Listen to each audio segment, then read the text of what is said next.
I got $1 million IRA. Now what? That's what we're going to dive in here today, my friends. In a number of videos, we're going to dive into this in terms of financial planning with $1 million IRA, how it relates to Social Security, your tax situation in the future, on top of that, what you're going to leave to your heirs if that's a desire of yours. It'll be interesting to see. So we're going to do a number of videos when it comes to Karen and Ken. We're going to have Karen and Ken as our guinea pigs, so to speak.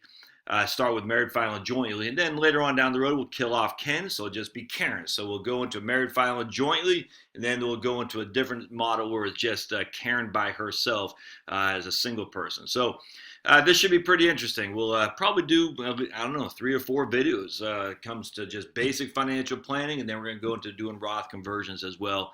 And I think you'll get a lot out of this for sure. So stay tuned. Don't forget to subscribe down below. And of course, if you do subscribe, you do want to hit that bell to be notified because I do a lot of videos. You want to keep up. So let's dive into this. Let's minimize my mug there. All right. So this is the Right Capital software. All right. So the first thing we're going to show you is we're going to keep this simple, man. All right. Simple, and keep it simple, stupid. And what I mean by that is we're just going to have a simple profile of Karen and Ken. And Karen, let's see, go to family here. So Karen's age 60, all right, and they live, what state they live in? We're going to have them, let's move them to California. We'll put them to California, all right? So we're going to have Karen and Ken in California. Karen is 60 and Ken is 67. All right, so 60 and 67. Now their net worth consists of just 2 things. They got Karen's IRA is $1 million, and she has it all in the Life Strategy Growth Fund. All right, so that's all she's got. And Ken doesn't have anything. And then they got property, their home, $300,000. So that's it. So their total net worth, if we go back to dashboard, their total net worth is $1.3 million, of which we click on detail. Actually, let's go over here, details over here. And we can see they got a joint home at $300,000, and then Karen's IRA. That's it. So the first thing that jumps out of me here, frankly, is that I don't want this to go because I know I'll forget it. Is that if you had one person with significant IRA, you doggone better have a durable power of attorney. It's not debatable. You need a durable power of attorney, and the durable power of attorney should be very clear in when Ken has access to the money. Do you want Ken to have to jump through some hoops, or do you want him to have access right now? I don't know your circumstance, but for me, with my wife, she has access to it right now. She could literally just call USAA and say, hey, this is Charlotte. I got a durable power of attorney on file. Send me a check, and they'll do it. All right, so that's up to Karen and Ken, and it's up to you how you want your significant other to have access to your money. All right, so then we're just going to click on investments, and we just, the Life Strategy Growth Fund is a 80-20 portfolio. We assume a 7.1% annual return, and the reason for that is because we believe stocks will give us about 7.5 going forward. That's international and domestic, probably closer to 7.25. Bonds will give us about 3.5, and if you combine the two, we're getting 7.1. That's before inflation, by the way. All right, so we're just as an FYI, well, let's go to, I'll show you what I'm talking about. As an FYI, we're inflating our expenses at 3% a year. Okay, so our Social Security, we're growing at 2.6, which is what the trustee says, and our inflation, our expenses, we're going at 3. So we're losing steam relative to our income, relative to our expenses in terms of Social Security relative to expenses. Just FYI. So if we got 3% inflation and we're grossing 7.1% returns, you're only getting 4% net. I hope that makes sense. All right. What else do I want to show you here? So we talked about profile. We talked about their house. We got $300,000 house, no debt on it. So nothing fancy. All right. So basically, we'll start the retirement. All right, so basically what we're doing now is let me go back to profile. We're going to go to goals. That's what we want. All right, so basically their retirement expenses, they're going to retire this year. The first year will be in 2020, next year. One of the things about Right Capital that I don't like is they don't use this calendar year. They just go forward 1 year in terms of next year. I wish they did use this partial of this calendar year, but they don't. At the end of the day, that's fine. But so we're going into 2020 is when they're going to retire, if that makes sense. So they're not going to have any income in 2020. So the retirement expenses are $50,000 a year. All right, that's what the retirement expenses are, $50,000 a year. All right, that's all inclusive, by the way. All right, so that's all inclusive. I'm including, where did I do my calculator? So I'm including I'm including Medicare, as you see, no health care. I'm including Medicare. I'm including property tax. I'm just saying at the end of the day, they need $4,100 a month to live on. So $50,000 a year. Oh, there's my calculator. All right. Now, you can take issue with that. That's fine. I frankly don't care because I think that the median household is $60,000, which it is. You subtract your FICA, you subtract your state and local Fed taxes from your employment, and you subtract your 401k contributions. You're basically living on $50,000 a year anyway. So I think a $50,000 a year is a nice round number for a lot of people. A lot of people I've dealt with, I've been in this a long time, are living just fine on $4,000 to $5,000 a month. That's for sure. So you can change as you want. All right, so their income, well, they got none. All right, there's no income at all. All right, so we got nothing, just Social Security, and we're going to show you Karen's. All right, so we got Social Security, we got a PIA 2250, and the reason we have a PIA at 2250 is because that's roughly $60,000 to $70,000 a month as an income stream. Does that make sense? When she was working, she's making roughly $60,000 to $70,000 for an average yearly indexed earnings. So it wasn't making a ton of money, just wasn't. But so that'll equal a PIA of roughly 2250. Nothing fancy, but 2250 times 12, that's what, 27,000 a year. That's all she's getting, all right, for a Social Security. Now I have her initially, I have her in this place starting taking at 70, not her full retirement age. So for Ken, I just have him getting his spousal benefits. So it'll be half of Karen's 2250.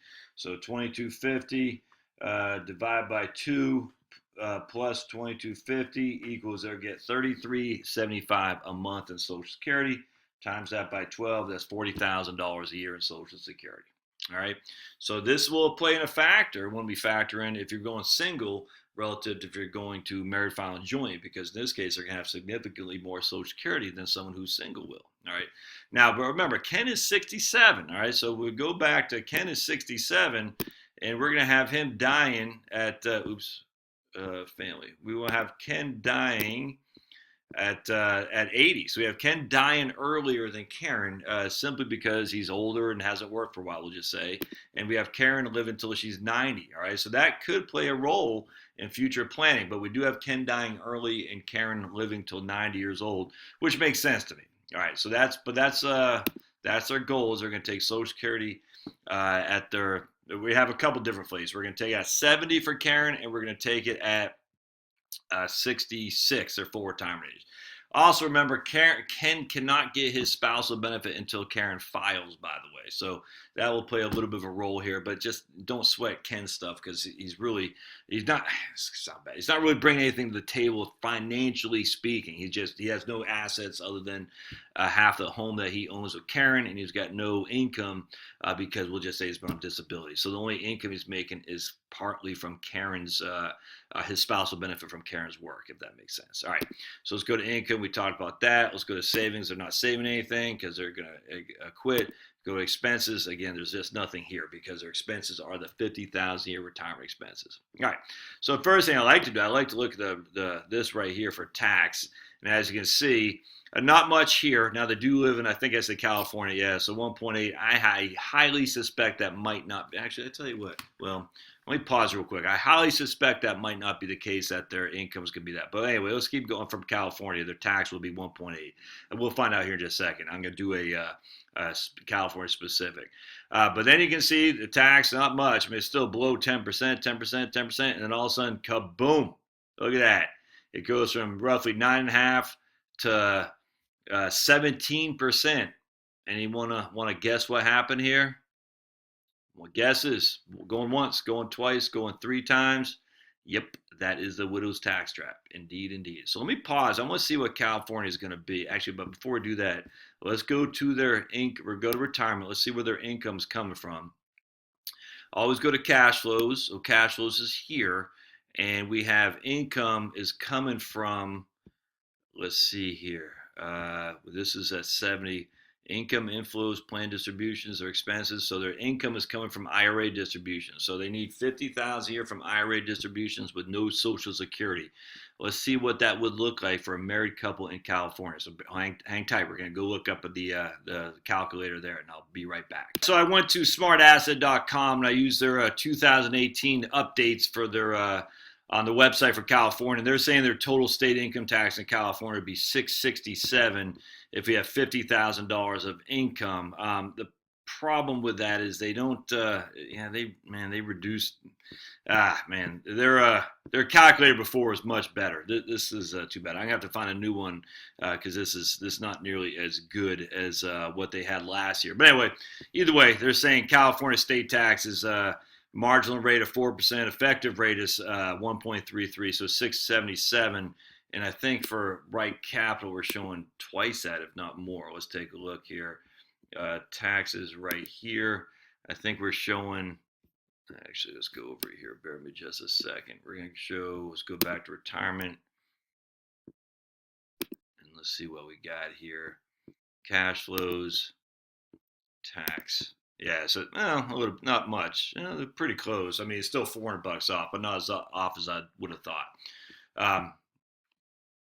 All right, so anyway, let's go now. I want to show you something. So this is what I did. I have a spreadsheet I did. Okay, so now we have Karen and Ken retiring at 60 for Karen. Now Ken's older, not taking Social Security until we see 66 years old, their full retirement age, right? So we don't have them taking Social Security until they're 66. And the reason for that is you want Karen to use and Ken to use their married filing jointly, 2 tax deductions that they have for married filing jointly with a lower tax brackets, if that makes sense, or the higher tax brackets. Either way, you pay less when you're married filing jointly than you do when you're a single taxpayer. So right now we want to start pulling money from our IRA sooner rather than later. All right, we do. So because we want to take advantage of the fact that Ken might be not in a great of shape, he might die at 80 years old. We don't know, but we want to start using our married filing jointly tax benefit sooner than later, simply because of the way the tax code is for single people. So here we got them taking Social Security at 66, and again, Karen takes at 66. Ken will get his spousal benefit then. And they'll start getting about $45,000 of Social Security income. Now, we said $40,000 today. Well, we're adjusting it at 2.6 a year for inflation, according to the trustees report. So right now it's roughly $40,000 or so, and then in 5 years or so, it's gonna be about $45,000. I think we said, yeah, that's right. So there's a 2.6. All right. So where's the money? They need $53,000 to live on because that includes their roughly $53,000 to live on because that includes their tax payment. Where does the money come from? Well, it's going to come from their IRA distributions. Does that make sense? All right, so now so they got no income, so they're going to pull it from their IRAs, which can be 100% tax. We fast forward until 2025 when Karen's 66 and at her full retirement age. Now they reduce their IRA distributions quite a bit because they have $45,000 coming from Social Security. So they'll only be pulling $17,000 from their IRA, in which to make up the difference between what they need and what they have from Social Security and their taxes. So we do this, and then we're just going to keep on coming down until Karen dies at 90 years old. And what she'll have done, she'll have paid $708,000 in total taxes, and she'll have paid had $3 million in total expenses. All right, so why does it keep doing that? Total tax, yeah, right there. $3 million in total expenses. So she has $708,000 in taxes, $3 million in expenses. Now, again, that might sound like that's good expenses. Well, none of the expenses are bulk of your taxes. So $3 million from expenses.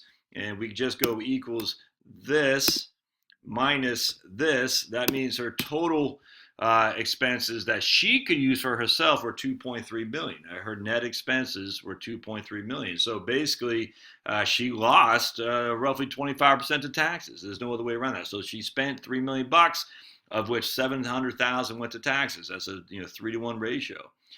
All right, now we'll go down to, we'll say, okay, what is the value of her accounts at her death? And if we go here, her total net worth is $3.4 million. All right, so you can see total net worth $3.4 million, which consists of, that's her total value, not her net worth, because we're not including her home. We're just including her liquid net worth, because at this stage, I don't care about the house. Total net worth is $3.4 million, of which consists of 1.7 in a traditional IRA. Let's see, what's this one right here? She still has $41,000 in a 401k, and then she has $1.6 million in her Where did that 401k come from? 1.6 million in her taxable account. Off the top of my head, I can't remember his 401k. Did we have a 401k left for her? Anyway, so either way, she's got roughly 3.5 million once she takes her IRA out, starts pulling out at 60 years old and takes Social Security at 66. You with me so far? So now let's go to no planning. Where again, when I say no planning, that just means they're not doing any Roth planning. And now we're going to take Social Security at 70 instead. So here, let's go down. We keep going that way. Here, as you can see, she's taking Social Security at 70. These planned distributions, by the way, are just required distributions, RMD. So at 70, she's taking Social Security, so she needs all this much money before she hits 70. So from 61 to 70 years old, where's the money come from? Well, it has to come from her IRA distributions. All right, so we're talking 53, 55, 56, 58, 60. You can see it's a significant amount of money that she's got to pull from her IRA. All right, so here we go down, and she has a total withdrawals of 2.78 million, of which 646,000 is from taxes. All right, so now we take this minus that, and her net was 2.13 million is what she and Ken had spent. What was it over here? It was 2.3 million. So here she spent less because she just didn't need as much. Right? She spent less because her taxes were lower. So she spent 2.138 million net after taxes. Now here, how much did she have left in her 401k and her total in her liquid net worth? 3.283 million, of which traditional IRA. I keep doing that. Was 1.43 million, and her taxable account is 1.8. How much did she have again over here? She had 3.4 million. So in this case, taking Social Security at 66 would have increased her net worth, but she had 1.7 million in her traditional IRA. Here she has 1.4 million in her traditional IRA.